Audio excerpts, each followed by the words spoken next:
O Band Cidade tem o quadro Assunto É. Vamos falar aqui sobre indústria.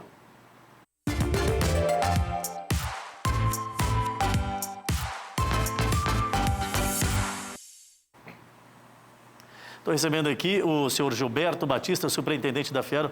Gilberto, boa tarde, bem-vindo aqui ao programa, que satisfação. Boa tarde, é um prazer estar mais uma vez aqui para a gente conversar um pouquinho aqui com os nossos telespectadores. A indústria está presente em vários segmentos de mercado, né, Gilberto? A gente estava vendo a reportagem sobre a implementação do plantio de soja, né, o crescimento. Eu até citei aqui que, sei lá, se a gente colocar 2 décadas e buscar na memória, a gente pouquíssimo ouvia falar sobre a possibilidade de soja em Rondônia. Hoje a gente já está, assim, sendo basicamente que uma referência.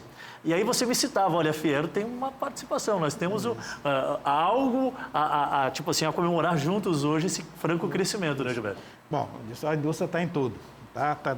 Esse copo é um produto industrial, essa mesinha é um produto industrial, tudo que você está vendo por aqui é um produto industrial, tá? Então a indústria está tudo. Quando você fala no agro, tá? O agro também é a indústria, o agro é competitivo se tiver uma indústria por trás. Porque a indústria que investe em inovação é desde o equipamento, é desde os fertilizantes, é desde a inovação nas sementes. Então, a indústria está presente. A indústria faz com que o agro seja competitivo. Então, se o agro é essa pujança, se o agro é pop, é porque tem uma indústria forte ali do lado dando essa sustentação. Caminhando num paralelo, né? Tá? E falar um pouco sobre essa questão da soja, vir para Rondônia e essa nova vetor de desenvolvimento. Realmente a soja hoje, Rondônia deve produzir quase, já chegando próximo dos 2 milhões de toneladas de soja. Exporta um pouco mais que isso até, porque tem uma parte de soja do Mato Grosso que entra em Rondônia a partir daqui exportado. Tá? A hidrovia do Madeira, o Madeira é um rio navegável, chama de hidrovia, mas faltaria ainda a sinalização, uma batimetria para realmente transformar aquilo numa hidrovia, para ser credenciada como uma hidrovia. Mas é isso que eu queria chamar a tua atenção. Em 2009, a Confederação Nacional das Indústrias, junto com essas indústrias da região norte, criamos um projeto chamado Norte Competitivo, porque o grande desafio da gente é logística. Se a gente for pensar, olha, o Brasil tem um déficit em logística. Se você trazer isso para a região amazônica, isso é mais acentuado. Então, a gente foi estudar o que se produzia nos 9 estados que integram a Amazônia Legal, tá? E como a gente, para onde ia e de que forma ia. Foi aí que identificou um vetor, que era a hidrovia do Madeira. Isso foi apresentado como era todos os estados da Amazônia Legal. O Mato Grosso interessou muito sobre essa hidrovia do Madeira. O competitivo, que a tonelada de grão para chegar em São Paulo, nos portos do sul, é muito mais caro que mesmo vindo do Mato Grosso, compensa chegar no porto aqui do Rio Madeira, Porto Velho e seguir. Tanto que eles fizeram investimento no Porto de Chuelo, vultuosos ali, tá? E sobre essa questão, ainda continuando, o Rondônia produz quase 2 milhões de toneladas de soja, é o principal item da pauta de exportação é a soja, mas nós exportamos quase 10 vezes o que a gente produz de soja do Mato Grosso. Todo o entreposto ali da região de Sapezal vem por aqui. Você pegar a safra, que vai de fevereiro até setembro, são 1.000 e pouco, quase 2.000 carretas que descarregam todo dia aqui de soja vindo do Mato Grosso, não só de Rondônia. Então, a gente desce pela hidrovia do Madeira aqui, os 2 milhões de grãos que Rondônia produz, mas desce mais 8 milhões de toneladas de grão anual vinda do Mato Grosso. A imponência é muito maior, né? Rondônia, geograficamente, tanto na parte produtiva quanto também para a parte de escoação da exportação, é extremamente necessário para o desenvolvimento do país. Mas, Gilberto, trazendo aqui para a nossa analogia em termos do que a Fiero contribui para o desenvolvimento de Rondônia, mas, consequentemente, é uma federação que está presente em todo o Brasil. Nós vemos agora a era do 5G, nessas tecnologias que estão chegando. Com qual olhar, você que já está há algum tempo, quanto tempo você está na Fiero, Gilberto? Um pouco mais de 20 anos. Um cadinho de tempo aí. Qual é a tua expectativa, como é que está o teu otimismo acerca dessa potencialização da era industrial realmente fincar raízes, se alastrando aqui na região norte, principalmente em Rondônia? Bom, a Federação das Indústrias representa a indústria no estado de Rondônia. Ela é formada por 20 sindicatos patronais que são filiados a ela e tem uma entidade maior que é a Confederação Nacional da Indústria, que fica em Brasília, da qual a Fiero é a federação. E as federações trabalham em rede, tá? Então é por isso. Então a gente trabalha em rede. Uma demanda que a gente não consegue atender o industrial aqui, a gente vai buscar via CNI, porque o papel das federações, tanto nossa como a do Acre, e a Confederação Nacional da Indústria é criar o ambiente favorável ao negócio das empresas, das indústrias. Como é que eu torno uma indústria mais competitiva? Como é que uma entidade sindical vem para um setor industrial e fala, olha, aqui é um caminho que você pode buscar para melhorar seu negócio. É aquele exemplo que estava falando, hidrovia do Madeira. Escoar produtos, que quer seja industrial ou do agro, pela hidrovia do Madeira é muito mais competitivo que você mandar por outro eixo logístico de exportação. Então, esse é o papel da federação. Então, você tem que trabalhar ali. Outra questão que a gente atua muito nessas questões de tributária. O Estado vai querer um incentivo fiscal, você trabalha junto para poder atrair, porque você está numa região que tem matéria-prima em abundância, temos bastante soja, temos bastante gado, 18 milhões de cabeças de bovino, tá? Mas o mercado consumidor é pequeno. Tá? Como é que eu vou atrair uma indústria para vir aqui no estado de Rondônia, sendo que ela vai ter que produzir aqui e mandar esse produto ou para os grandes centros consumidores sul-sudeste ou até mesmo exportar? Então, você tem que ter mecanismos de atração. E aí a gente trabalha fortemente junto com o Estado nessa questão de atrativos fiscais para poder compensar esse custo, Brasil, esse custo logístico que você teria para chegar até o seu produtor. Outra questão também é a questão ambiental, trabalhando muito próximo do governo, na questão ambiental, de licenciamentos ambientais. O objetivo é realmente transformar uma indústria competitiva. Ou seja, o que a gente faz para que a indústria seja competitiva, para competir com as outras regiões do país e competir com o mundo. O momento é promissor. Como é que é a relação entre a federação e a atual gestão e, consequentemente, os últimos tempos? A gente pode ter uma expectativa boa, porque Rondônia hoje está diferenciado. Rondônia é um estado que tem o maior índice de empregabilidade, o menor número de pessoas desempregadas estão aqui em Rondônia.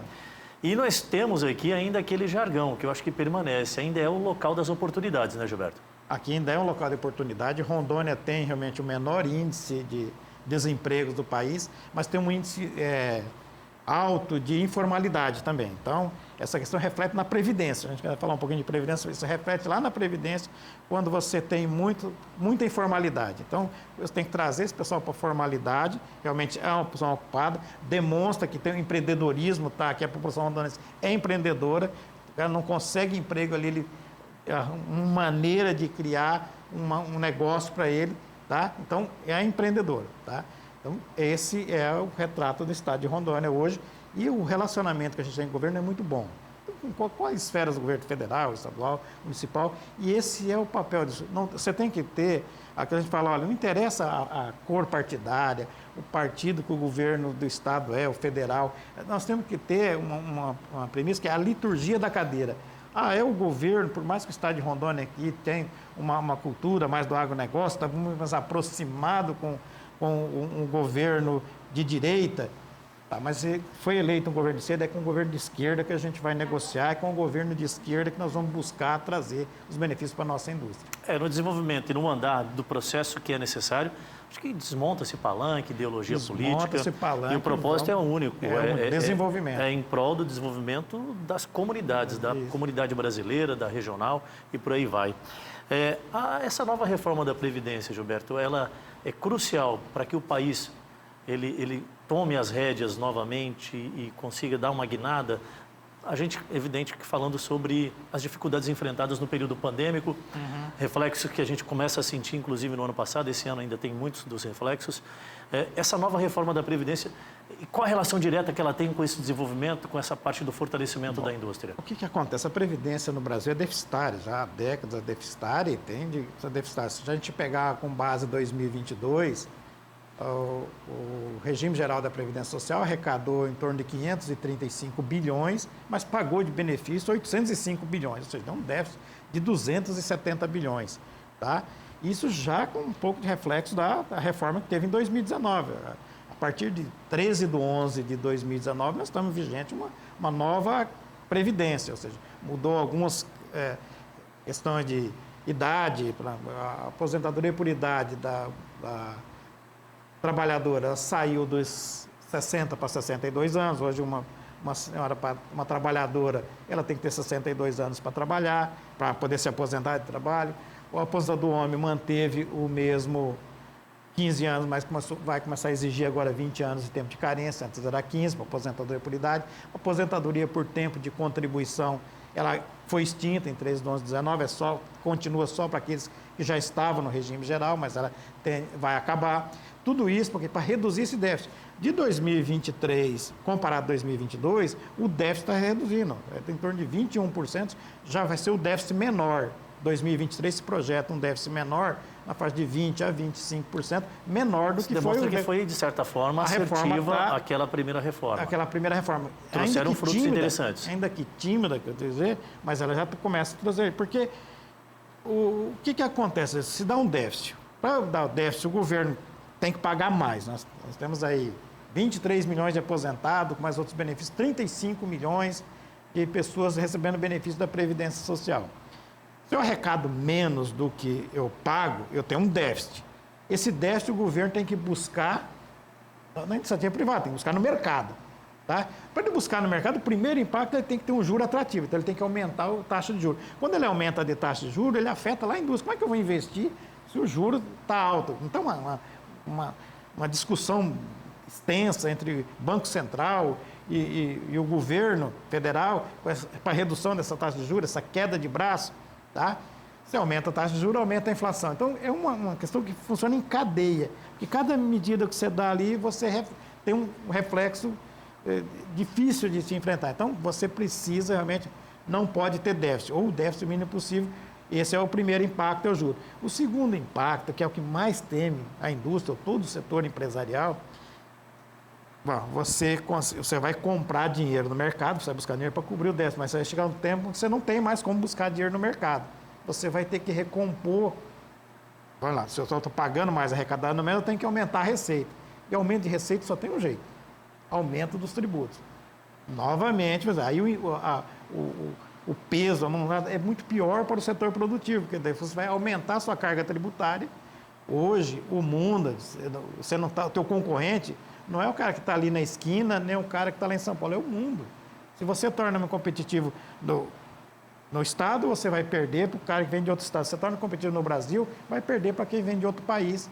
Tá? Que mercado é esse? Economia globalizada tem essa consequência. Como é que vem sendo o diálogo com os responsáveis pela articulação e desenvolvimento da reforma?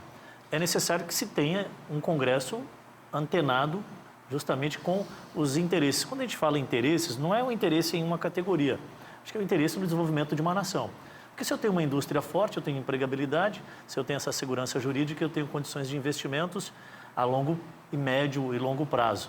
Isso é fato. Aí nós estamos falando da reforma tributária. Como é que vem sendo dado, Gilberto? Você está otimista que isso possa acontecer? Não, a reforma tributária é necessária. Teve a reforma da Previdência lá em 2019. Eu acho que a Previdência foi tímida, nós temos que enfrentar outras questões.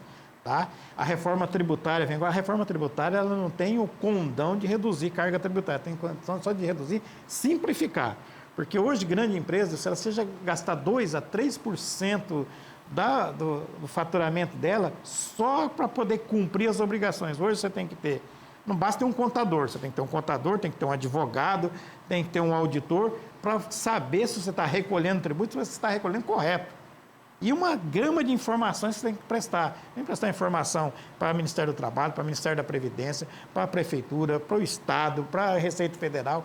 É uma quantidade de obrigações acessórias que acaba tendo um custo tão pesado quanto determinados tributos. Então, a reforma tributária, no primeiro momento, a gente não tem expectativa de redução da carga. Tem sempre de simplificação. Você vai juntar 3 impostos aqui num novo, mais 2 no outro federal lá, e vai simplificar o recolhimento.